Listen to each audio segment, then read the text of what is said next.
자, 이번에는 이제 2차 모의고사 B형 문제를 이제 풀어보겠습니다. 예. 내용 볼게요. 자, 기울기 인물 써보고 니은의 용어를 쓰시오. 이렇게 했거든요.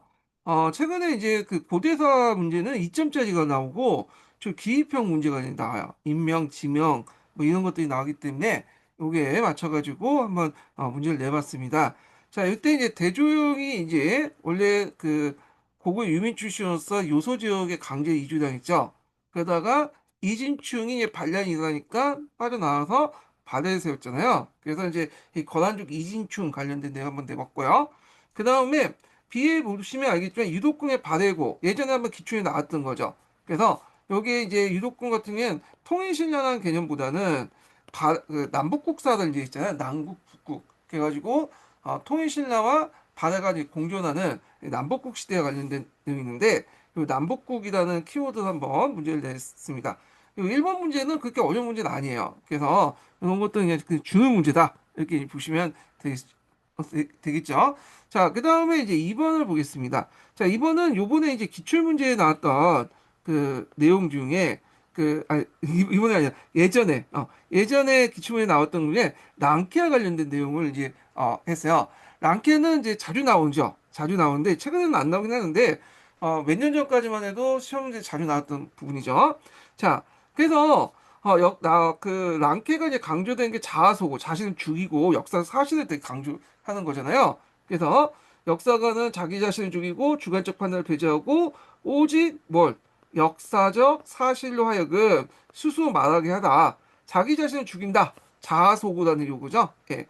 자, 그다음 이제 이렇게 있고, 네, 그렇습니다. 그리고 랑케는 그 과학적 목표를 달성하기 위한 구체적이고 이거 엄격한 연구 방법으로 사회 비판을 제시했는데 이게 바로 문헌고증과 땡땡 니은이죠. 야, 니은에 들어간 건 사료 비판이죠.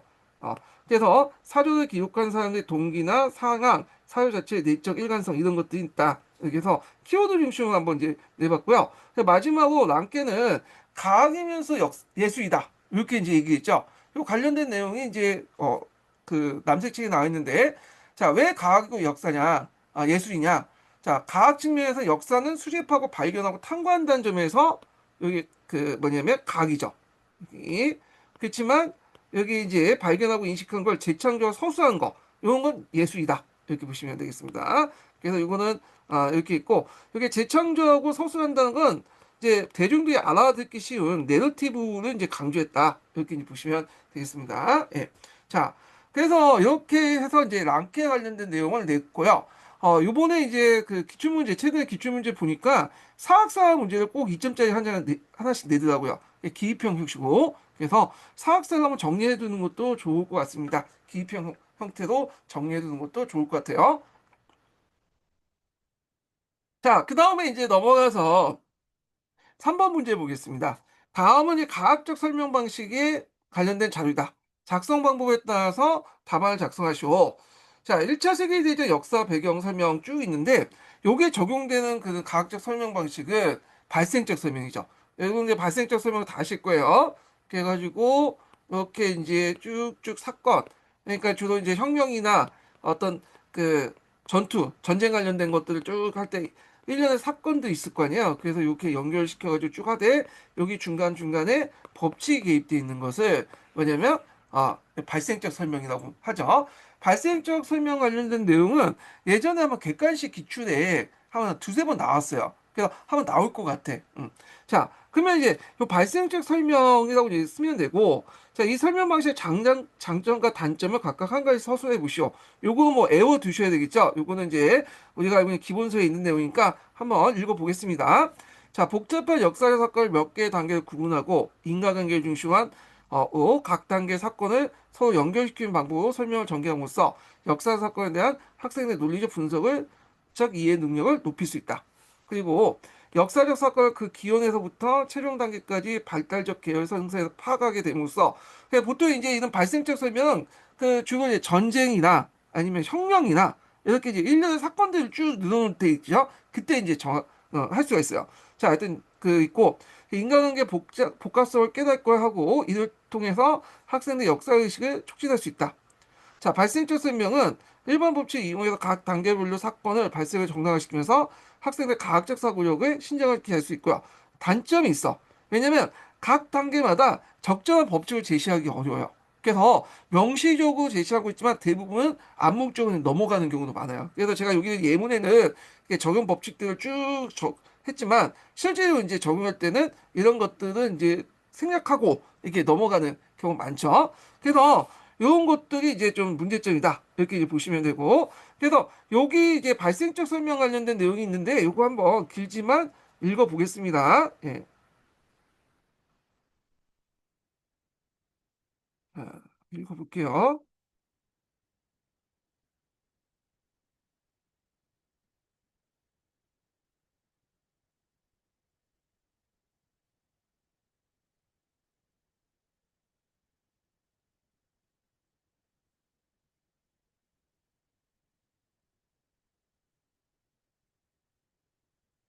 이게 좀 느리네. 이거 좀 그런데 가끔마다 이게 느리거든요. 내가 읽어볼게요, 그냥. 예. 자, 발생적 설명의 가장 큰 문제점은 설명의 각 단계마다 적절한 법칙을 제시하기 쉽지 않다는 것이다. 그래서 발생적 설명에는 설명의 각 단계마다 법칙이 필요하기 때문에 하나의 역사 사건을 설명하기 위해서 여러 종류의 법칙을 동원하게 되는데 대개 이제 프랑스 혁명이나 1, 2차 세계대전과 같이 수많은 사건이 중첩되어 일어난 복잡한 역사 사건을 설명할 경우에 더 많은 법칙을 동원해야 하는데 하나의 사건을 설명하기 위해서는 각 단계마다 적절한 법칙을 동원하는 형식이 거의 불가능하다. 그 발생적 설명에서는 설명의 각 단계마다 법칙을 제시하보다는 그냥 암시적으로 가정되는 경우가 많다. 이렇게 이제 보시면 되겠습니다. 그러면 이 발생적 설명에서 주로 유용하게 사용할 수 있는 건 뭐냐? 앞에서 말한 것처럼 혁명이나 이 전쟁, 일련의 사건들이 쭉 연결되는 것도 있죠. 이런 것들은 이제 발생적 설명에 이게 적용하기 딱 맞는 방식이다. 이렇게 이제 보시면 되겠습니다. 자, 그럼 4번 문제 볼게요. 그 다음에 4번은 이제 조선 관련된 내용이거든요. 예, 조선사. 최근에 조선사 관련된 내용이 잘 안 나오더라고요. 나오긴 나오는데 그 비중이 많이 준 것 같아. 예, 저만 느낀 게 아니죠. 그래서 올해 이제 시험 문제 나온 것도 이거 한 문제 정도 나왔나? 그 종계 법무 종계 문제 관련돼 있잖아요. 이런 거 외에는 안 나온 것 같아요, 지금. 예. 그래서 예전에는 거기서 저한 2문제 이렇게 나왔거든요. 근데 좀 그래. 그래서 최근에 한국사 문제의 비중이 많이 이제 줄어드는 느낌이 들어요. 그리고 대신에 이제 세계사가 좀 늘어나죠. 서양사, 뭐 특히 중국사 같은 거요. 중국사 비중이 늘어나는데, 근데 학교 현장에서는 한국사를 더 많이 가르치는데, 이게 문제 내보면 한국사보다 세계사가 거의 2배나 더 많은 느낌.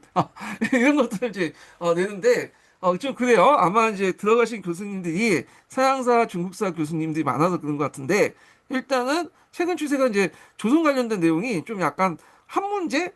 요 정도. 4점짜리 한 문제나 아니면 뭐 6점, 2문제 내더라도 이제 한 문제는 2점짜리. 그래서 6점 정도 이렇게 배정이 된 것 같아요. 자, 그러면 이제 한번 문제 풀어보겠습니다. 이거는 조선 초기 때 사병학파 관련된 내용이에요. 시궁 학파 관련된 내용이거든요. 그래서 이제 이렇게 했는데 잠깐 이렇게 띄어쓰기가 잘 안 됐네. 예. 자, 여기 보면 이제 정도를 말하기는 왕자 종친들이 각자 뭘 거는 건 옳지 않다. 시군이죠, 시군. 시패라고 하죠. 시패.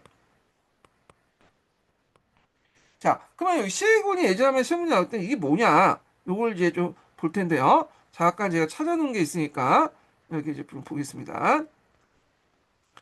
자, 여기 조선시대의 시기구는 고려 시대까지 이제 넘어가는데 고려 시대 같은 게 고려 후기 때 여진족 저희 왜구도 쳐들어오고 뭐 홍건적도 쳐들어오고 그러잖아요.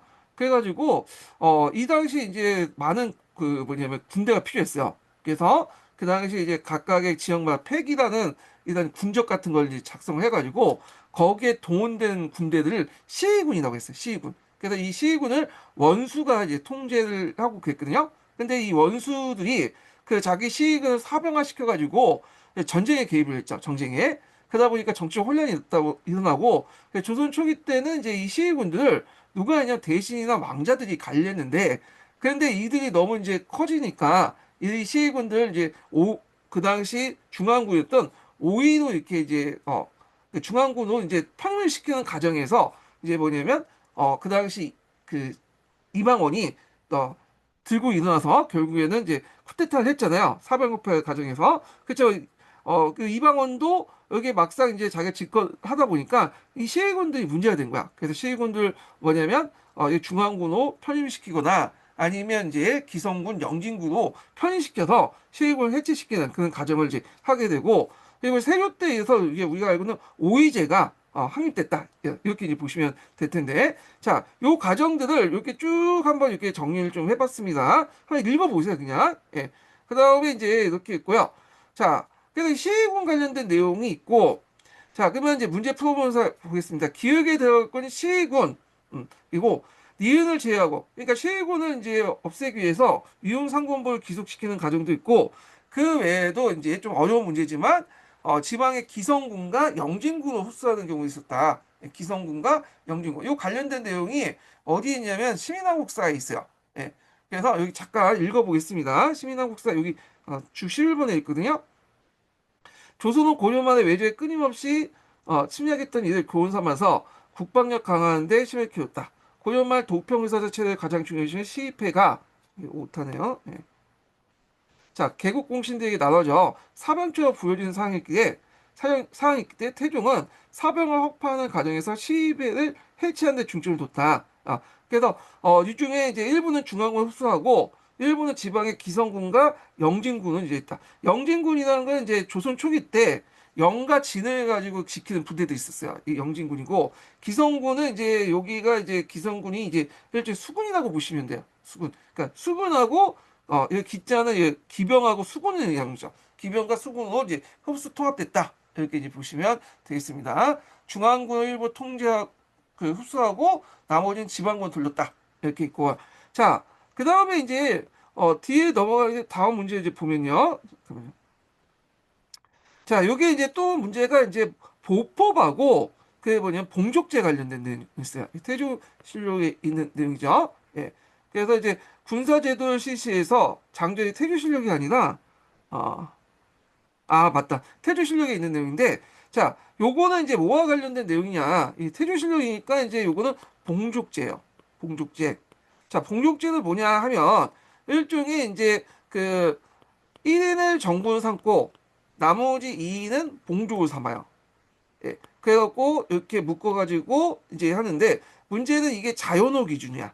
그러니까 원래는 군역이 인을 기준으로 하는데 이 봉족제는 호를 기준으로 하는 게 초창기예요. 호를 하는 게 특징인데 아마 이제 이건 양인계병제가 이제 조선 초기 때 확립되기 전에 이제 했던 거기 때문에 호를 기준으로 해가지고 이렇게 했다. 그래서 각 호마다 뭐냐면 여러 호들이 있을 거 아니에요.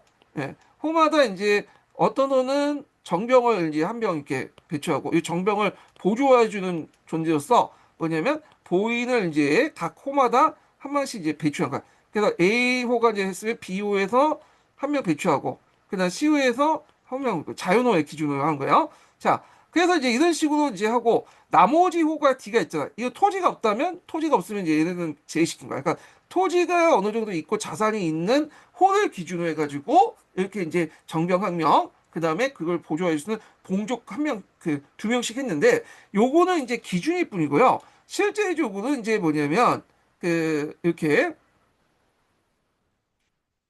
그 실제적으로는 이제 뭐냐면 그 당시에 이제 그 자연을 기준이기 때문에 실제로는 거기에 이제 뭐 한 명당 세 명이 붙을 수 있고 또 네 명이 붙을 수 있고 그런 것도 있어요. 예. 자, 그렇기 때문에 요거는 이제 그냥 기준일 뿐고 실제로는 여정이 많아요. 그래서 예를 들어서 왜 여정이 많냐? 여기 자연을 기준했기 때문에 여기 뭐 한 명 배치하면 여기 여섯 명이 있을 거 아니야. 그러면 한 명 하고 여기 여섯 명에서 한 명 하고 그래서 여정이 많다는 게 특징이고 그리고 1인 그 2조지만 실제적으로는 이제 3인이 될 수 있고 4인이 될 수 있어요. 봉족이. 그때. 그러니까 원칙만 얘기한 것 뿐이고. 자, 그래서 요런 내용들 좀 기억을 이제 보시면 될 것 같고. 예. 이거 제가 잘못 설명했네요. 예. 좀 다시 설명할게요. 예. 이거 왜 설명했냐면 이걸 제가 아, 이게 태종실록에 잘못 적어놔서 이걸 제 얘기는 세조실록이에요. 세조실록. 예, 곤치세요. 제가 이거 출처 잘못을 설명해놓고 헷갈렸어 제가. 예, 다시 설명하겠습니다. 예, 세조 실력인데 태종 실력이다 해서 네, 세조실록이에요. 예. 그래서 요 세조실록 전에 봉족제 관련된 내용을 설명한 거야, 제가. 근데 요거는 이제 다는 보법 관련된 내용을 설명해. 보법. 요건 보법이에요. 예. 그래서 좀 수정해 주세요. 그래서 이렇다 보니까 앞에서 얘기한 것처럼 이제 이 봉족제라는 것이 자연을 기준으로 하고 그 다음에 또 뭐냐면 그 자연을 기준으로 했고 이제 하고 여정이 많고요. 그리고 명확하지가 않죠. 뭐 1인 2조 한 명의 이제 뭐냐 2인 봉족을 갖다 붙인다고 해도 실질적으로는 이제 뭐냐면 3명, 4명 붙일 수도 있고 또 한 명 더 붙일 수 있고 지역마다 이렇게 차이가 있으니까 그래서 요때 이제 세조가 집권하고 나서 이렇게 여정이 많고 빠진 사람이 많으니까 안 되겠다. 자연의 기준을 이제 바꿔서 인을 기준으로 한 거야. 인. 그래서 한 명을 이제 정병을 보내면 두 명을 이제 봉족, 이걸 보인이라고 하죠. 여기는 세조 때는 예, 보인을 이제 군호로 묶어요. 그래서 얘들을 이제 뭐냐 보조해준다, 경제해주고 하는데 요때 이 보인을 묶을 때는 예전에는 자연호 기준을 묶었던데 자연호 기준은 아니라 이제는 뭐냐면 그 이렇게 그 뭐냐 군호 편호를 묶죠. 그러니까 인위적으로 그냥 묶은 거야. 인위적으로. 그래서 내가 그 자연호 가져도 옆 동네 어떤 누구하고 같이 하나의 호를 묶어가지고 이렇게 편제가 되는 거야. 그리고 예전에 봉족제 같은 경우에는 땅만 가지고 있는 어느 정도 땅을 갖고 있는 사람들 자연동물 대상으로 하고 지휘를 했는데 그게 아니라 이제는 주로 땅을 없어도 그냥 소장농도 이렇게 묶었어요. 그 소장농도 이제 뭐냐면 양육 부담을 그 군역 부담하고 노비와 땅도 노비도 이제 부과하고 토지도 부과하죠. 예. 그런 식으로 해가지고 이제 만든 것이 보법이다. 이렇게 보시면 되겠습니다. 그래서 아까 제가 봉족제를 좀 잘못 설명했는데 이게 봉족제가 아니라 이거 보법 관련된 설명이고 그 전에 봉족제 설명은 앞에 이제 했던 거고요. 이게 그래서 이거 세조실록으로 좀 고쳐주세요. 그리고 예. 그래서 출처를 제가 잘못 적어놓고 잘못 판단을 했어요. 예. 자, 그래서 이제 있고 그럼 문제를 풀어보면 자 디귿 관련된 제도의 실시 직후 생긴 문제점을 야기시킨 제도상 내용 한 가지 기술해 보시오. 이렇게 있는데 자 일단은 이제 첫 번째는 호 또는 혈통 관계를 무시한 단위 설정했다는 거죠. 예전 자연을 기준했는데 인을 기준으로 해서 군호 그러니까 그냥 편호죠. 인위로 구성됐기 때문에 이제 문제가 생겼고 토지 5개월을 일정한 토지 준정제를 실시했다. 그러니까 토지 5개월 갖고 있는 사람은 한 명의 이제 또 장정을 군역을 이제 보내야 돼.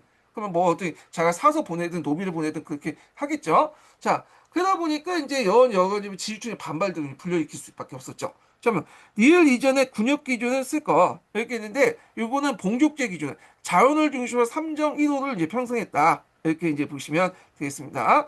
그래서 1호를 이제 편성을 했는데 1호는 이제 군호긴 하는데 여기도 군호인데 군호를 편성할 때 자연호를 기준으로 했던 거야. 예전에는 그러니까 봉족은 이제 보법은 두 명을 한 명으로 해가지고 그 뭐냐 군호를 하는데 이 군호가 편호죠. 편호. 근데 이거는 군호가 이게 삼정을 이렇게 3호를 해갖고 자연호 기준이 있기 때문에 한 명은 정병 여기 각각 한 명은 봉족 이렇게 있지만 이건 원칙상이고 실제로 한 명 배출하는데 뭐 네 명이 네호가 묶을 수 있고 오호가 묶기 때문에 여러 명이 이제 또 할 수 있고 자연 그 봉족들을 그 다음에 또 여기 여정 중에 한 명만 이제 그러니까 이 자연호마다 이제 그 있는 그 뭐냐면 여기 이제 장정 중에 한 명만 이제 가기 때문에 여정이 많죠. 요 호 안에 또 여정들이 많잖아요. 그래서 요런 것들 이제 그 뭐냐면 요런 것들 이제 뭐냐면 이렇게 이제 뭐냐면 없애기 위해서 여정 없애기 위해서 이렇게 이제 했다는 거죠. 좀 기억을 해주시면 되겠습니다. 자, 그래서 제가 이제 요 관련된 내용을 좀 조사를 했어요. 그래서 여기 밑에 그 봉조법 관련된 내용 있죠. 네, 이렇게 있고 그 다음에 보법 관련된 내용들 이제 좀 정리를 해봤고요. 예, 그래서 요 내용을 좀 기억을 해두시면 되겠습니다. 그 양인개방제가 이제 확립되기 시작한 거는 정확히 말 세조 때 확립됐다 보시면 돼요.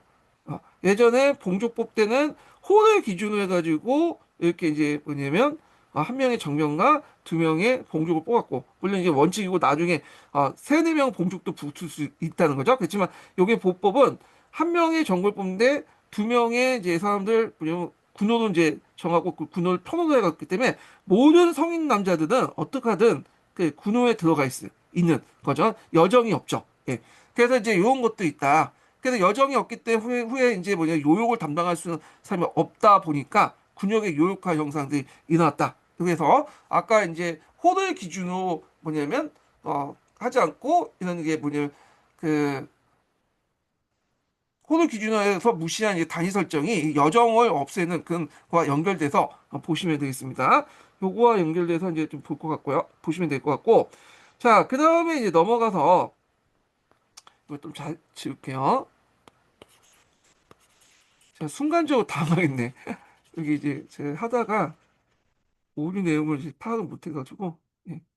이거 좀 곤쳐 주세요. 태조 실력이 아니라 세조 실력입니다. 출처를 잘못 적어놨어요.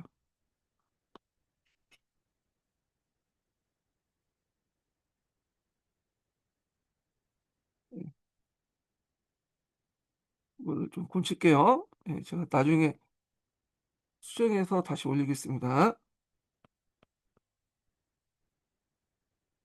자, 그 다음에 이제 요거 이제 5번 문제 보겠습니다. 다음은 서양 고대에서 관련된 자료이다. 작성 방법에 따라 답안을 작성하시오. 이렇게 있거든요. 자, 요거는 이제 그 고대 로마 시대 때 정무관 관련된 내용을 이제 문제 냈어요. 예. 그래서 요번에 관련돼 갖고 한번 나왔죠. 자, 하여튼 여기에 들어갈 것은 집정관. 이고 그 다음에 이제 요 집정관이고 니은에 들어갈 것은 이제 누구냐면 호민관이죠. 참고로 호민관은 그 정무관은 아니에요. 예. 하여튼 집정관, 정무관, 호민관은 이제 이들 건재하는 사람들인데 자, 그러면 기획의 권한을 쓰시오. 이 집정관의 권한은 행정 및 군사의 대권을 가지고 있다. 원로원과 협의해서 민회를 소집하고 권한을 가지고 있고요. 그 다음에 이제 간해용을 통해서 고려해서 노마의 권력 구조의 특징을 쓰시오. 그래서 이제 여기 보면 이 집정관한테 막대한 권한을 좀 부여한 것처럼 보이지만 집정관 두 명이죠. 서로 상호 견제를 시켜. 그리고 이제 또 독재관이라 해서 이제 뭐 6개월 동안 이제 이렇게 한 사람만 이제 권한을 갖고 있지만 일단은 이제 그 기한이 지나면 또 이제 물러나야 되고 뭐 해가지고 나름대로 이제 뭐냐 뭐 견제 정치가 되게 강했다 이렇게 보시면 돼요. 이거는 이제 어떤 특징이 있냐면 그 당시에 이제 그 전반적인 노마 권력의 권력 구조 특징을 보시면 돼요. 상호 견제와 통제 이런 것들이 이제 노마 권력 구조의 특징이다. 이렇게 기억을 해두시면 될 것 같고. 자, 그 다음에 니은의 명칭은 호민관이고요. 그 다음에 호민관은 여러 가지 이제 권한인데 여기에다 비토권이 있고 이 내용 보면 비토권이 있죠. 이 비토권 외에도 어떤 또 권한이 있냐면 그 신체와 생명에 불가침 권한이 있어요. 이걸 쓰시면 되겠습니다. 그래서 호민관 관련된 내용을 이제 봤고요. 자, 요거 관련돼서 제가 이제 한번 자료 좀 조사를 해봤거든요. 예. 그래가지고 여기 있는데 요 밑에 있는 정무관들 내용 있죠. 집정관, 병무관, 안찰관, 재무관. 요번에 시험 문제 나온 게 정무관 중에 재무관이 나왔죠. 그 다음에 그 밑에 이제 호민관 관련된 내용 있죠. 그래서 신성 불가침, 거부권, 보호권 이런 등등의 권한도 있다. 이렇게 있는데요. 자, 그래서 여기 잠깐 설명, 집정관 아까 전에 설명했고, 법무관은 사법 책임자를 법무관이 나오고, 그 다음에 여기 안찰사 있는데, 감찰사로 번역이 되죠. 감찰사. 그래서 도시 이제 행정가. 이렇게 이제 보시면 될 것 같고, 재무관은 이번에 시험 문제 나왔는데, 국가의 재정과 회계를 담당했다. 이렇게, 제가 말한 안찰관이 있고 그 밑에 감찰관이 있네요. 예. 안찰사는 또 다른 거고, 감찰관은 그 밑에 있어요. 제가 잘못했어요. 이렇게 있고 감찰관도 있고 독재관도 있는데 독재관은 앞에서 이제 국가가 비상 상태일 때 집정관 한 명 중에 6개월 동안 임기 동안 이제 뭐냐면 모든 정권 행사하는 이 독재관이라는 것도 있다 이렇게 보시면 되고요. 그 밑에 홍인관 있는 거 좀 보시면 되겠습니다. 자, 그 다음에 넘어가서요. 네. 6번 문제 볼게요. 6번 문제는 이제 요거는 이제 추론형 문제죠. 역교는 추론 문제고 아까 예전에 말한 것처럼 역교는 추론 문제는 이게 정확한 답은 없어요. 예, 그래서 기본서에 낸 거 외에는 정확한 답이 없고 여러분들 이제 예문을 보고 추론해 갖고 이제 쓰시면 되겠습니다. 자, 그래서 있고 요거 잠깐 진하게 칠해야 되는데 이게 진하게 안 칠했네. 예. 자, 자, 다음에 글을 읽고 작성 방법에 따라서 답안을 작성하시오. 이렇게 있는데, 자, 여기 뭐 김교사의 수업 일지가 있죠. 이 수업은 1차 세계대전이 선진 자본주의 열강들이 자국의 이익을 추구하는 과정에서 대입하여 발생한 제국주의 식민지 패권 쟁탈전을 파악하는 목적이다. 이거 제국주의 관련된 내용 있고, 1차 세계대전 관련된 내용들이 쭉 있죠. 그리고 여기 크리스마스 후전 관련된 있고, 이거 되게 유명하죠. 그리고 있고, 있는데 이제 일단은 이게 너무 많으니까, 문제를 이제 풀어보면서 이제 좀 보겠습니다. 자, A의 학습자를 보고 할 수 있는 김교사의 동기 유발 발문을 비밀교도에서 한 가지 쓰실 거. 그러니까 여기 보면 이제 A 크리스마스 후전 영상 중에 독일군의 말을 통해 전쟁의 비극성에 대해 생각해 보기 해놓고는 자 요거를 이제 뭘 통해서 예, B를 고려해서 쓰는 거 있잖아요. B. 그러니까 이제 B를 여기에서 찾으면 여기 1차 세계대전은 선진 자본주의 갖고 이렇게 해서 쭉 이게 B도 있죠. 목표하는데 요거와 연결돼서 동기 유발 지문을 이제 만드는 거야. 예. 그래서 독일군 병사는 전쟁의 목적을 알고 있을까? 독일군 병사의 말을 통해서 전쟁에 나는 비극에 대해서 이야기해 볼까? 뭐 이런 식으로 이제 만들 수 있죠. 예.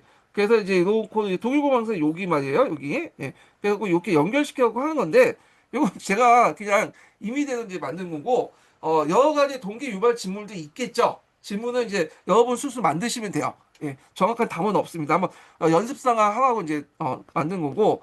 자, 그 다음에 기획에 들어갈 내용을 이제 볼 것. 자, 여기 김 교사의 교수 학습 지도 발언 있고 여기에 대한 이제 그 학습사본이 있잖아요. 그래서 요거 연결시켜서 이제 보시면 되겠죠. 요거를 이제 그대로 발언 내용을 쓰시면 돼요. 다음 그림은 1차 세계대전이 일어나기 전에 상황과 관련된 그림 카드이다. 그림에 대한 설명을 줬고 보고 짜기게 스토리텔링 해보자. 그래갖고 이제 요 내용하고 그 다음에 요 내용을 연결시켜서 이제 쭉 이렇게 보시면 요기 내용하고 여기 내용 있죠? 여기 내용을 이렇게 연결시켜서 이제 쭉 보시면 되겠습니다. 예. 그래가지고 이렇게 있고요. 정확한 단어는 없으니까 그러니까 여러분들 이제 요거와 연결시켜갖고 쭉 이제 연결시켜서 보시면 될 것 같아요. 예. 이거는 뭐 정확한 답은 없어요. 예. 자, 그 다음에 이제 이렇게 있고, 그래서 요거를 이렇게 연결시켜서 질문 내용을 만들면 되겠죠. 자, 그 다음에 마지막 문제 보면, 자, 여기 어디까지인가? 네. 자, 니은에 해당하는 학생활동 한 가지 쓰시오. 요거 니은에 이제 여기 들어가는 거죠. 그래서 여기 학생활동 내용을 이제 쓰면 1차 세계대전이 장기전, 총력전이 되었던 이유와 전쟁이 가져온 창상에 대해서 내용을 포함해서 구성한다. 이렇게 있죠. 교수학습자로. 요것도 여기와 이제 연결시켜가지고 이렇게 이제 보시면 돼요. 여기 내용 있죠? 이런 거 연결시켜 보시면 돼요. 그래서 잘 보시면 여기 이제 예문 속에 답이 있어요. 예문 속에 답을 이제 끌어내는 능력이 필요하거든요. 자, 그 다음에 C 교수 학상에서 뛰어난 능력을 발휘한 철수의 D의 성취 능력을 쓰시오. 이렇게 있거든요. C 교수 학상 같은 경우에는 이제 여기 있죠. 여기 교사 발문을 이제 연결해가지고 이렇게 연결해 스토리텔링 구성하기 이제 해가지고 역사적으로 분석 해석해서 이제 있는데 요게 뒤에 들어가는 내용이 뭐냐. 그래서 뭐 이것도 여러분들 이제 뭐그 생각해서 보시면 그냥 여러 가지 답이 나올 수 있는데 그 앞부분에 이제 여기 계획표 안에 연결돼 갖고 그 능력 기록을 해보면 1차 세계대전이 일어나기 전 제국주의 열강대 대입으로 인해서 국제적 긴장이 고조됐음을 자료를 통해 파악하고 그 다음에 자료 내용에 뭐 인간관계 정리해서 스토리텔링을 이제 할 수 있다. 그래서 여기 내용들을 이제 연결시켜 갖고 보시면 되겠습니다. 그래서 이제 예문 내용을 가지고 이제 추론을 하는 식으로 이제 풀어보시면 될 것 같고요. 자, 그 다음에 7번 문제를 보겠습니다. 7번 문제. 자, 7번 문제는 어떤 문제냐면, 그 당시에 이제 그 홍로와 그 다음에 한나 문제 정책 관련된 내용이죠. 처음에 이제 홍로가 쳐놓으니까 그 당시 유방부터해서 문제와 경제 때는 하친 정책을 냈잖아요. 예. 그래서 이제 요 관련된 내용이 이제 있는데요. 예. 그래서 이제 요 내용들 각자 읽어보시고 잠깐 오타만 좀 수정할게요. 자, 여기 있는데 제가 이제 여기를 칸을 안 지었어요. 이게 오타가 아니다. 이게 문제가 아니라 지금 여기다 기획을 해놔야 되는데 아 여기 이렇게 했어요. 네. 그래서 요거는 나중에 제가 수정해서 이제 올릴게요. 요거. 예.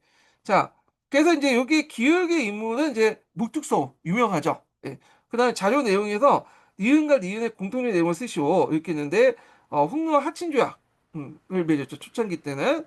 그다음에 여기 굴욕적인 하친조약. 그 공통 내용 뭐냐? 주로 이제 평화의 대가로 물자를 공급하고 서로 혼인을 통해서 뭐냐면 인천가 개정선, 그러니까 공주를 보내죠. 예. 그래서 여자와 물자를 바쳐서 평화를 사는 그런 내용이 하친조약이다. 이렇게 보시면 되겠습니다. 자, 그 다음에 문제 당시에 왜 이런 하친 정책을 했냐? 그 이유를 쓰시오. 그 다음에 이제 무예 정치를 실시하고 있었다. 그 당시에 항로소를 바탕으로 무예 정치를 실시하고 있었죠. 그래서 국가 개입해갖고 세금 걷고 군대 동원하고 그런 거에 대해서 반대했던 거고, 그 다음에 이제 또 두 번째로는 제후왕의 세력이 강대해져 대외 문제에 대해 대처할 영역이 없었다. 뭐 이렇게 쓰시면 되겠습니다. 요 관련된 내용은 한의중에 있어요. 한의중에. 그래서 한의중에 잠깐 이제 그 내용을 이제 좀 확인을 해보겠습니다. 자, 요 내용이 이제 이렇게 있거든요. 고조는 이제 홍루의 침입을 피하기 위해서 하친 정책을 이제 추진했다. 황제의 딸을 선우에게 보내 선우의 후궁 연진을 만들고 그 당시 이제 후릉 이게 후궁이죠, 후궁. 이게 후비인가 후릉인가 하여튼 이게 내가 곤쳐 쓸게요. 예. 자, 선우의 연진을 만들고 매년 엄청난 액수의 겸직물과 그 다음에 술, 식량 등을 홍내에 보내는 것이 조건이었다. 그래서 고조가 취한 이러한 확진 정책은 이 홍로에 대한 기본 외교 방식이 되어서 군제와 경제 시대 때를 통해 유지되었다. 그래서 하친 정책이 이렇게 평화의 대가로 물자를 공급하고 서로 혼인을 통해서 인적 관계를 맺는 것이다. 이렇게 이제 보시면 되겠습니다. 자, 그래서 이제 있고 또 하나는 뭐냐면 제후왕 세력들이 강대해져서 대무에 대처할 여유가 없었던 거죠. 예, 뭐 이런 것도 이제 보시면 되겠습니다. 자, 그 다음에 넘어가서 약간 제가 그 다음 문제를 이제 풀어보겠습니다. 자, 이렇게 넘어가서 8번 문제 볼게요. 8번 문제에 들어가기 전에 두 번째 인증번호 알려드리겠습니다. 두 번째 인증번호는 70번입니다. 예, 두 번째 인증번호 70번이에요. 자, 여기 보면 이제 다음은 프랑스 대혁명에 관련된 자료다. 작성 방법에 따라서 답안을 작성하시오. 이렇게 있는데, 요거는 1789년에 프랑스 대혁명 관련된 내용이죠. 국민 의회가 공포한 프랑스 대혁명인데, 요게 자연권에 대한 이제 그 내용들이 있는데, 순서 관련된 내용이야. 그 용어. 그래서 처음에 자유, 그 다음에 부유주하니까 소유가 나오고 그 다음에 안전이죠. 예. 그러니까 예전에 한번 자유와 관련된 내용이 나왔잖아요. 요 자연권 관련된 내용 있고 그 다음에 소유권은 명백하게 침해할 수 있는 신상 권리 뭐 그러니까 신상 불가침으로 공적인 필요성이 명백히 존재하면 그것이 한법적으로 인정하고 또한 미리 적당한 보상을 제시할 경우 아니면 누구나 그걸 침해할 수 없다. 그러니까 국민의회가 그 당시에 부르주아 세력들이 이제 장악했기 때문에 이렇게 소유권을 강조하는 내용도 있는데 이런 것들이 이제 본건적 특권 폐지에도 들어가죠. 이것도 이제 특권 폐지하고 연결되어 있는 내용인데 여기에서 특징이 본건적 그 특권 폐지의 특징이 뭐냐면 실제로 폐지된 건 형식적인 거고요. 그래서 제일 문제될 것이 본건적 공단 생산물 지대 같은 것들은 농민들이 이걸 뭐냐면 돈을 주고 사라. 그래서 너희들이 이제 이걸 해서 폐지시켜라. 그러니까 폐지시키고 싶으면 생산물지대 내고 싶지 않으면 이걸 생산물지대 권한을 부유주가 그 당시에 생산물지대 권한을 부유주가 갖고 있었으면 이런 것들을 이제 뭐냐면 사가지고 폐지시켜라 이런 내용이야. 그래서 봉건적 유상 폐지라고 하죠. 예. 그래서 부유주화 세력들이 그 당시 봉건적 공납의 일종이었던 생산물지대 권한을 가지고 있었기 때문에 너희들 그걸 가지고 싶으면 그러니까 폐지하고 싶으면 그걸 대사기에 갖고 사서 폐지시켜라 이런 것들이죠. 자, 그래서 이제 이런 것들이 이제 한계점이라고 보시면 되고, 이런 것들을 이제 뭐냐면 정당화 시켜주는 게 17조 내용이다. 이렇게 이제 보시면 되겠습니다. 근데 이에 반해 국민공예 같은 게 무상 폐지죠. 아예 조건 없이 다 폐지시키죠. 예. 자, 그 다음에 또 이 당시에 이제 또 프랑스 대혁명 때 활동했던 인물 중에 여성 항만가들이 있죠.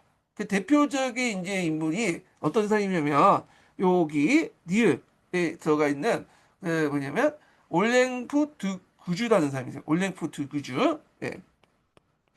올랭프 두 구주. 교과서에도 나와 있는 인물이에요. 예. 그래갖고 있는데 이 사람이 독자적인 또 여성을 위한 인권 선서를 공포했잖아요. 예. 그래서 이제 이렇게 있고 자, 그러면 문제 풀어보겠습니다. 기획과 니은의 용어. 기획은 자유, 니은은 안전. 니은의 임무는 아까쯤에 얘기한 것처럼 올랭드 구주. 그 다음에 바의 한계를 나의 내용을 고려해 쓰시오.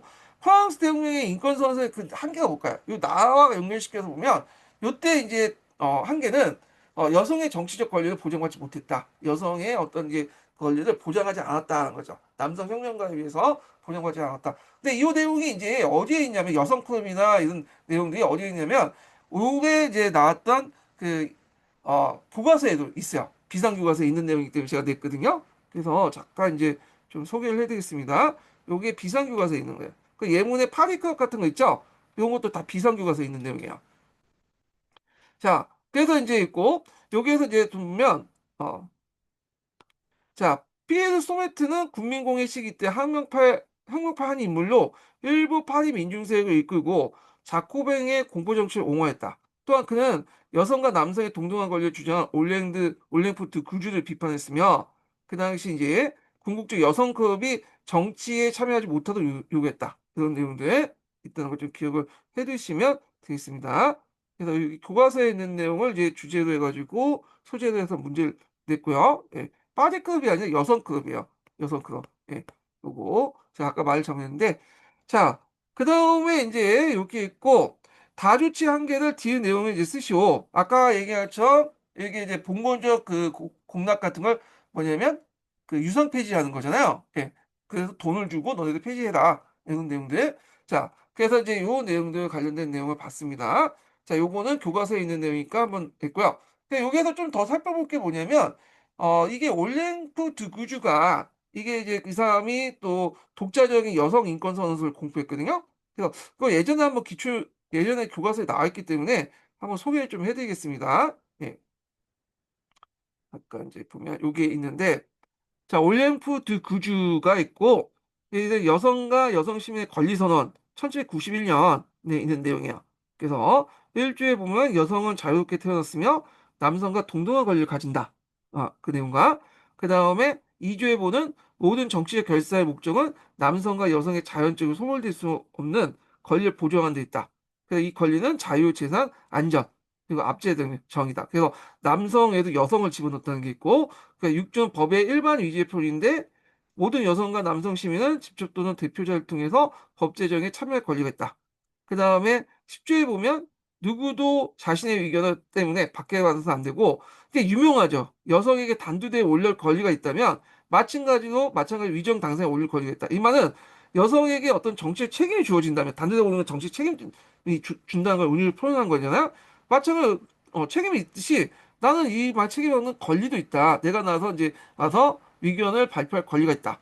있는데, 자, 뭐 이런 내용들이 구성되어 있다라고 보시면 될 것 같고, 최근에 이제 여성사 관련된 내용이 꼭 2점짜리 문제가 한 번씩 나오기 때문에, 여기에 한번 제가 언급을 해봤고요.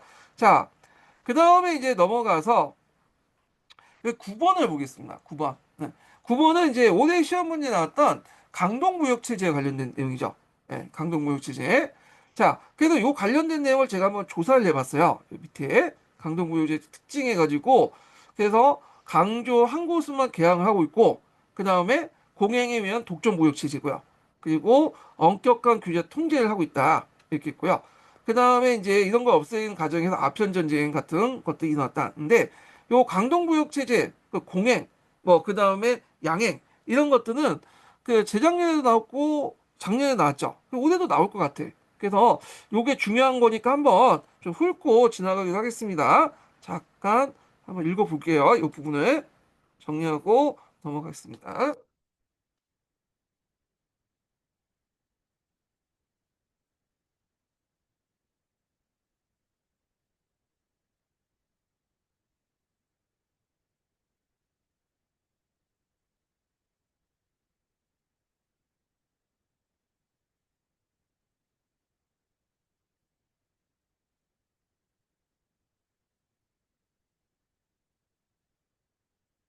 이게 좀 느리네. 잠깐만요. 예, 나오네요. 아까 안 나와가지고.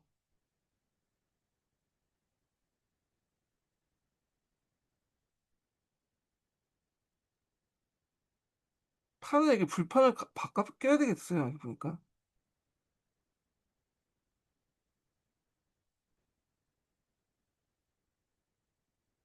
물론입니다. 아래는 요청하신 광동무역체제에 대한 내용을 요약 없이 그대로 화면에 제시한 것입니다.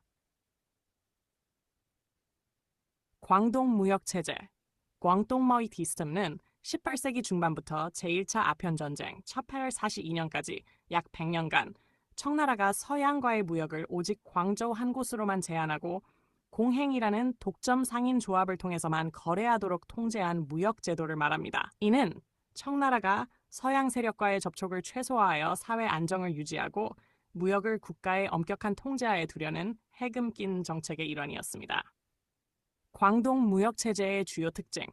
이 시스템은 서양 상인들에게 매우 까다롭고 제한적인 방식으로 운영되었습니다. 단일 항구 개방. 1757년 건융제는 컨차의 성서의 그루즈인 서양 선박이 드나들 수 있는 항구를 오직 광저우 한 곳으로 지정했습니다. 이로 인해 모든 서양의 무역선은 광저우로만 입항해야 했습니다. 공행. 독점 무역 서양 상인들은 중국 상인과 자유롭게 거래할 수 없었습니다. 반드시 정부로부터 허가받은 13개의 상인 조합인 공행하고만 거래해야 했습니다. 공행은 서양 상인과의 모든 교역을 독점하고 무역 가격을 결정하며 세금을 징수해 정부에 바치는 중간자 역할을 했습니다. 엄격한 규제와 통제. 서양 상인들은 광저우 내에서도 정해진 구역인 13행 팩토리스에만 머물러야 했습니다. 이들은 다음과 같은 엄격한 규제를 따라야 했습니다. 활동 구역 제한. 13행 구역 밖으로 나갈 수 없었습니다. 겨울철 퇴거. 무역이 끝나는 겨울에는 마카오로 돌아가야 했습니다. 가족 동반 금지. 아내나 가족을 데려올 수 없었습니다. 중국어 학습 금지. 중국어를 배우는 것이 금지되었습니다. 중국 관리 직접 접촉 금지. 모든 소통은 공행을 통해서만 가능했습니다. 체제의 붕괴. 아편 무역과 아편 전쟁, 광동 무역 체제 하에서 중국의 주요 수출품은 차, 비단, 도자기였습니다. 반면 영국이 중국에 팔 수 있는 상품은 거의 없었습니다.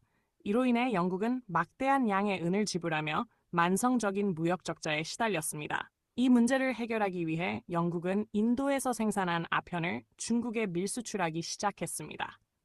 아편 무역은 폭발적으로 증가하여 무역 수지를 역전시켰고 중국 내에서는 수많은 아편 중독자가 생기고 막대한 양엔이 유출되는 심각한 사회 문제를 낳았습니다. 결국 자, 그래서 이렇게 이제 한번 이제 봤고요. 자, 여기 이제 사료가 나와 있는데요. 이 사료는 그 청사고 있죠. 이게 청사고인데 잠깐만요. 이것도 오타네. 여기 좀 수정하고. 청사고는 그 청나가 망한 후에 중화민국 당시에 그 당시 청나의 역사를 정리한 책이에요. 예. 그래서 요번에 시험 문제에 나온 사료가 요 관련된 사료죠. 그래서 요거를 제가 이제 응용해서 이제 문제를 만들었는데요. 자, 여기 이제 들어갈 인물은 맥카터니죠. 맥카터니. 요번에 시험 문제 나왔죠. 맥카터니 있고. 자, 이 요구에 대해 중국이 거부한 이유를 서로의 무역 간에 대해서 제 차이점을 서술하시오. 영국은 국가 간의 대등한 관계, 물론 이게 형식적이지만 형식적으로 대등한 관계를 기반으로 한 평등한 무역을 요구했는데 이에 맞 청나라는 정통적인 중국의 하위 사상과 조공무역 간행을 볼 때 도저히 그런 것도 요구를 받아들일 수 없었던 거죠. 예. 자, 그래서 이제 이 요구가 중국이 거부한 이유를 차이점과 연결시켜서 이제 서술해 보시면 될 것 같고요. 그 다음에 니은 중심의 무역 체제의 호칭을 써볼 거. 이미 개방한 지역이 어디 강동이죠, 강동. 걸룡제 당시에 이부터 강동이잖아요. 그래서 여기를 이제 무역 체제가 뭐냐? 강동 무역 체제 이렇게 이제 쓰시면 될 것 같고 앞에 이제 그 재미나이가 읽었던 게 강동 무역 체제예요. 예. 그다음에 또 다른 말로 공행 무역 체제 이렇게 이제 쓰시면 되겠습니다. 자, 그 당시에 이제 은이 많이 이제 유출한 걸 막기 위해서 다시 해소하기 위해서 영국이 인도산 아편을 갖다 팔았잖아요. 그러면서 이제 이 아편이 이제 많이 들어오면서 이 도강제 때 아편 흡식제 같은 걸 정했어요. 자, 그때 이제 정할 때 이제 뭐냐면 그 전에 이 아편을 둘러싸고 논쟁이 있었어. 그래서 통제 논자가 있었고 이급 논자 그런 논쟁이 있었거든요. 그래서 당시 중국의 통제론을 이제 주장하는 사람들, 그 아편을 이제 아예 금지시키려고 하는 사람들은 입장이 뭐냐 내용인데, 자 아편 수입을 확보하여 세금을 징수하고 아편 대신 아편 대금을 은이 아닌 물품을 지급하며 그 양귀비 재배를 허락하고 그 다음에 관리와 병사들 아편 흡식을 금지시키자인데 제가 이거 잘못 쓴 것 같아. 통제론자가 아니라 여기 제가 문제를 만들 때 잘못 적어놨네. 통제론을 하는 게 아니라 어, 여기 제가 이제 적다가 통제론을 지지했다. 제가 말을 잘못했네. 통제론과 언급론이죠. 다시 이제 설명할게요. 말하는 게 아니라 제가 앞에 잠깐 설명을 잘못했어요. 네. 아편 문제를 둘러싸고 다시 설명하겠습니다. 아편 문제를 쓰고 통제론과 언급론 관련된 내용인데 통제도는 아까 얘기한 것처럼 일단 인정하고 이걸 통제하자는 거고 언급론자들은 아예 들어온 걸 막자는 거야. 예. 그래갖고 제가 잠깐 착각해갖고 이제 설명 잘못했거든요. 이게 좀 수정을 해주시고 그러니까 이제 이것은 전자 입장을 쓰시면 돼. 제가 이게 잘못해갖고 이제 설명한 거고요. 요게 이제 설명 맞은 거야. 요거 좀 수정해 주시면 되겠습니다. 예. 그래서 요 내용을 이렇게 이제 보시면 될 것 같습니다. 이렇게 했고, 요 관련된 논쟁 내용은 한의중에도 있고, 신동기에도 있고, 특히 이제 강자종국서에 보시면 자세히 설명되어 있어요. 통제론자, 그 다음에 여기에서 언급론자 관련된 논쟁이 있는데, 잠깐 제가 여기를 이제 했는데, 이게 통제로는 이제 이렇게 있는데, 이렇게 있고, 요거는 이제 설명이 이제 약간 얘가 용어가 좀 약간 이제 뭐냐면 다르게 이제 해석을 해갖고 이제 얘기하는데 요 이금론이 통제론이야. 그 다음에 여기 언급론이 이제 통제론이야. 그러니까 그 여기에서는 한의 중에서는 여기에서 이제 한의 중에서는 어,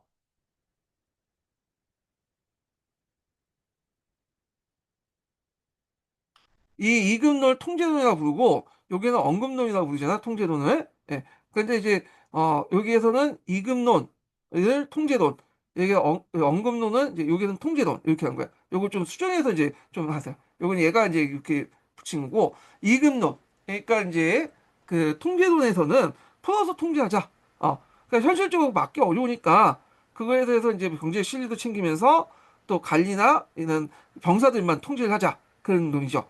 자, 헌혜제 같은 사람들이 주장을 했던 거고, 통제론, 그러니까 이제 여기에서는 통제론이지만, 그 한의 중에서 언급론이죠. 언급론 같은 경우에는 강력하게 이제 막자.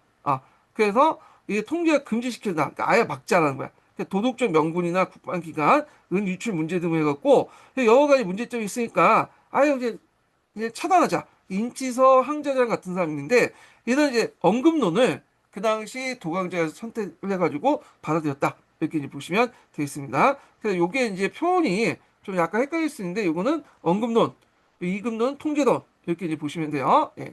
자, 그 다음에 이제 이렇게 해서 한번 이제 받고, 그 다음에 넘어가서요.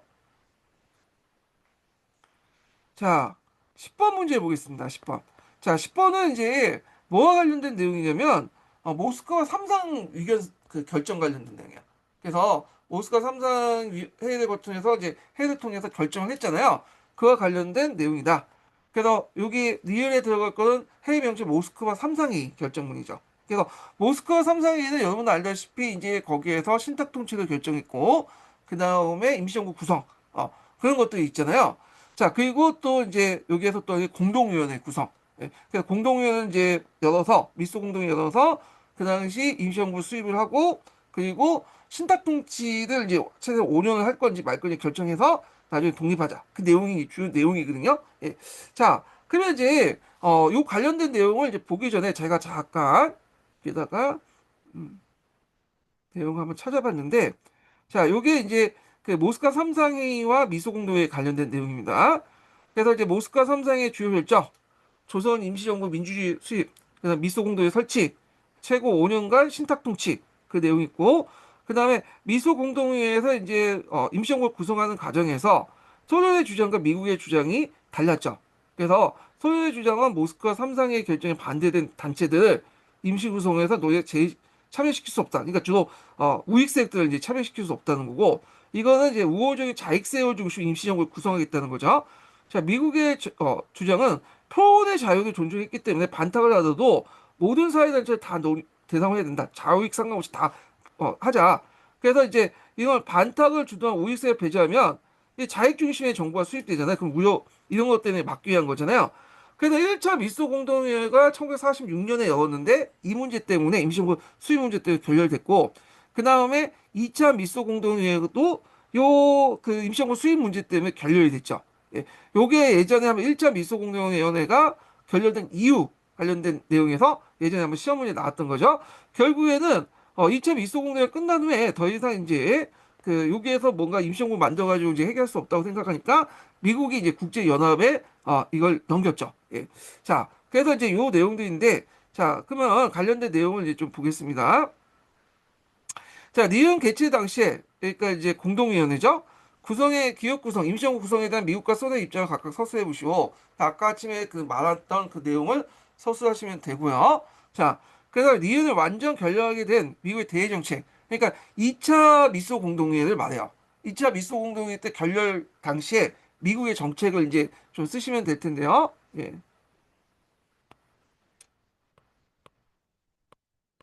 자, 그 당시에 소련에는 트루먼 독트리로 그 군사적 마살프레로 경제 심리적 반공 봉쇄 정책을 실시했다. 이제 이런 소련하고 이제 소련 간의 어떤 이제 이런 그 냉전체가 형성된 걸 이미 알고 이제 뭐냐면 남한만의 단독 정보를 수입해가지고 이제 뭐야 그 친미 정권을 수입하는 방향을 돌렸죠.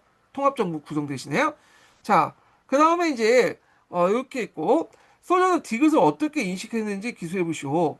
그래서 그 당시 신탁 통치를 어떻게 인식했냐. 소련 측에서는 이거 후견이라고 이제 생각, 옆에 도와준다. 그리고 자익 측에서도 이거 후견이기 때문에 이거 적극적으로 찬성해라. 자익도 처음에 반탁을 했다가 찬타고 돌려 쓴 게 그 이유고 그 다음에 니은의 회의 명칭은 이제 뭐냐 모스크바 삼상이 이렇게 쓰시면 되겠습니다. 자, 그래서 이제 이렇게 모스크바 삼상회의하고 그 당시 이제 또 그 모스크바 삼상회의하고 좌우합작위원회 관련된 내용인데 요게 좀 중요한 내용이기 때문에 시험 문제가 몇 번 나왔죠. 그래서 한번 여기를 좀 정리 읽어보면서 한번 정리를 좀 해보기도 하겠습니다. 예.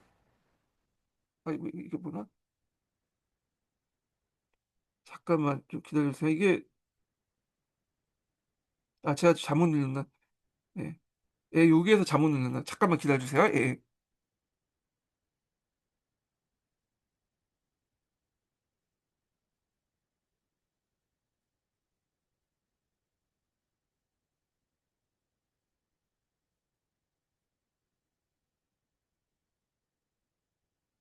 이게 좀 느리네.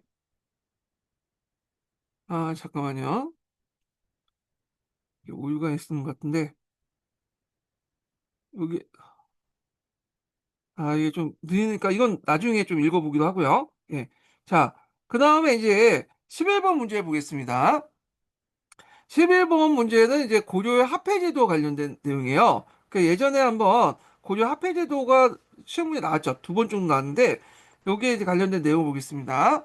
여기 보면 이제 가와 관련된 건데 성종이 이제 그 당시 중국의 화폐를 모방해서 돈존을 이제 주유하는데 자 이게 건원중부죠.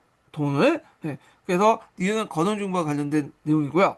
그 다음에 이제 요구에는 이제 있고 목종 때 이걸 다시 이제 폐지시켰다. 예, 이렇게 내용인데, 요것도 이제 예전에 기출 관련된 사유죠.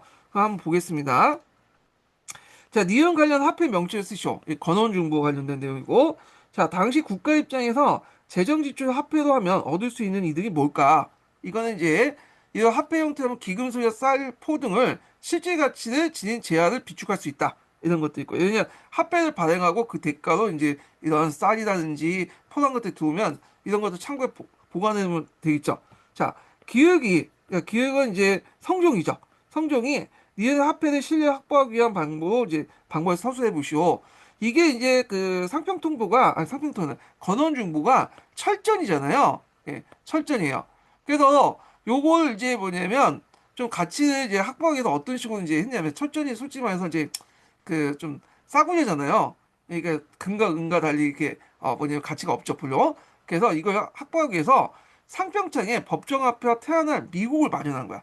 우리가 이제 근본이 이제 은본이처럼 금을 가지고 오면 금에 해당하는 이제 이렇게 금을 가지고 지폐를 가져오면 지폐에 해당하는 금을 이렇게 주는 것처럼 근본이 태한 제도처럼 이렇게 이제 철이 이제 가치가 떨어지니까 철에 해당하는 만큼의 뭐냐면 거기에 표시한 만큼의 뭐냐면 미국을 마련해서 이제 교환해 주고 해서 철전의 가치를 보장해 주는 거죠. 이런 식으로 철저히 그 가치가 떨어지니까 이걸 미국하고 연결시켜서 철저히 가져오면 미국을 이렇게 그 교환해주는 신뢰 장치를 마련했다. 이렇게 이제 보시면 되겠습니다.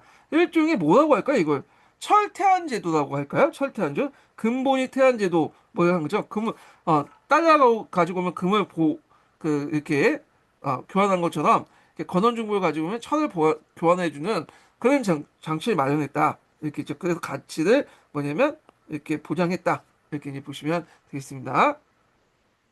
자, 디귿은 누구예요? 목정이죠. 목정이 기획의 화폐 정책을 계승하기 위해서 그냥 나의 좋지 이전에 금지한 것들이 무엇인가? 원래 목정은 그 당시에 이제 그 아버지의 이제 그 아버지가 아니라 그 어, 아, 그 자기 삼촌이죠. 예. 자, 하여튼 그 사람의 이제 그 화폐 정책을 좀 보존하려고 나름대로 개선하려고 되게 노력을 냈어요. 예. 그래가지고 그 당시 추포 사용을 금지하는 조치를 취했는데 이게 이제 너무 반대가 심하니까 어쩔 수 없이 이제 뭐냐면 추포 사용을 다시 허용해 줬죠. 예. 그래서 이 당시 화폐 정책을 개선하기 위해서 추포 사용을 금지했지만 나중에 반대가 너무 심해서 결국에는 추포 사용과 그 당시 건원중을 같이 사용하는 정책으로 바뀌었다. 이렇게 이제 기억을 해두시면 될 것 같고요. 자, 그래서 요 관련된 내용이 이렇게 있죠. 예, 화폐에 추포를 같이 사용하기 전에 금지했지만 너무 반대가 심하니까 다시 이제 뭐냐면 추포 사용 허용했다. 뭐 그렇게 이제 보시면 되겠습니다. 자, 그래서 이제 요게 이제 주 17번 관련된 내용인데 한번 읽어볼게요. 여기 요게 포인트를 판료해놔야 되는데 이거 보지 못했네. 예. 자, 성종을 이은 목종은 초기의 성종의 화폐 정책을 계승하고 이를 적극 확대했으며 아울러 추포, 이게 이제 그 발이 굵고 거치게 짠그 품이 좋지 않은 배를 사용 금지했다. 근데 이는 상인층의 저항과 불신 등의 그 백성의 불신을 불려왔다. 이렇게 이제 보시면 돼요. 그러니까 너무 반발이 크니까 다시 추포 사용을 이제 인정했다. 이렇게 이제 보시면 되겠습니다. 자, 그래서 이제 이렇게 한번 봤고요. 요 관련돼서 잠깐 제가 여기 밑에 좀 찾았거든요. 여기는 아직도 얘는 펌웨어가 안 됐네. 그래서 이 밑에 건운중과 관련된 내용이 있는데, 자, 그래서 여기 있는데, 여기 내용이 있는데 한번 읽어보겠습니다. 요거를. 예, 지금 시간이 좀 남기 때문에 읽어볼게요.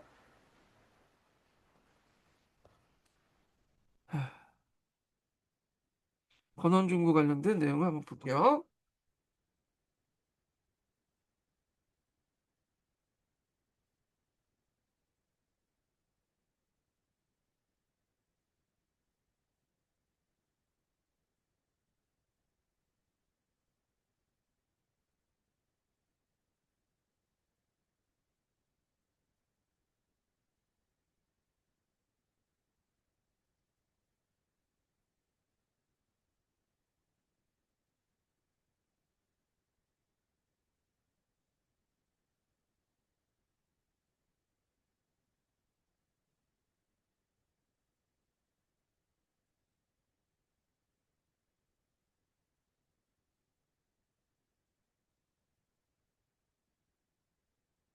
음. 물론입니다. 아래는 요청하신 건원 중보에 대한 내용을 요약 없이 그대로 화면에 제시한 것입니다. 고려의 건원 중보 홍바오는 성종 15년 996년에 발행된 우리나라 최초의 화폐로 철로 만들어진 철첸입니다. 이는 고려가 중앙 집권 국가로서의 체제를 갖추고 독자적인 경제 시스템을 구축하려 했음을 보여주는 상징적인 유물입니다. 하나, 발행 배경과 목적. 건원 중보의 발행은 고려 6대 왕인 성종의 개혁 정치와 깊은 관련이 있습니다. 유교 이념을 바탕으로 중앙 집권 체제를 강화하던 성종은 국가의 경제를 장악하고 체계적으로 운영하기 위해 화폐의 필요성을 절감했습니다. 국가 경제 장악. 곡물이나 추포 주입부 같은 현물 화폐 대신 국가가 독점적으로 발행하는 금속 화폐를 유통시켜 상업 활동을 통제하고 세금을 안정적으로 거두려 했습니다. 중앙 집권 강화. 독자적인 화폐 발행은 고려가 송나라와 대등한 독립국가임을 과시하는 상징적인 의미도 있었습니다. 형태와 특징. 모양, 둥근 모양의 가운데 네모난 구멍이 뚫려 있는 원형 방공 형태로 당시 중국 당나라의 가이웬 통바오의 형태를 본떴습니다. 재질, 철로 만들어졌습니다. 당시 구리는 귀한 금속이었기 때문에 상대적으로 구하기 쉬운 철을 사용했습니다. 글씨, 앞면에는 건원중종버라는 글자가 새겨져 있습니다. 뒷면에는 동전이 만들어진 곳을 나타내는 동국고이라는 글자가 새겨진 것이 특징입니다. 이는 해동, 하이동, 즉 우리나라에서 만들어졌다는 것을 의미하며 중국 화폐와의 구별을 위한 표시였습니다. 유통과 역사적 의의. 건원중보는 우리나라 최초의 화폐라는 점에서 역사적 의의가 매우 크지만 실제 유통은 성공적이지 못했습니다. 실패 원인. 현물 경제의 관습. 오랫동안 쌀이나 옷감을 화폐처럼 사용해온 백성들은 금속 화폐의 가치를 신뢰하지 않고 사용을 꺼렸습니다. 화폐 가치 하락. 철저는 무겁고 녹슬기 쉬웠으며 가치가 낮아 큰 거래에 사용하기 불편했습니다. 상업 미발달. 당시 경제는 자급자족적인 농업 중심이었기 때문에 화폐의 필요성 자체가 크지 않았습니다. 결국 건원중보는 널리 사용되지 못하고 정부는 다시 곡물이나 옷감을 세금으로 받는 현물 경제로 돌아갔습니다. 비록 실패로 끝났지만 건원중보는 고려가 국가 주도로 경제 질서를 세우려 한 최초의 시도였다는 점에서 중요한 역사적 가치를 지닙니다. 해당 내용을 기반으로 자, 그래서 이렇게 해서 이제 2차 이렇게 그 모의고사 강의 다 끝났고요. 좀 쉬었다가 3차 모의고사 강의를 또 진행을 하도록 하겠습니다.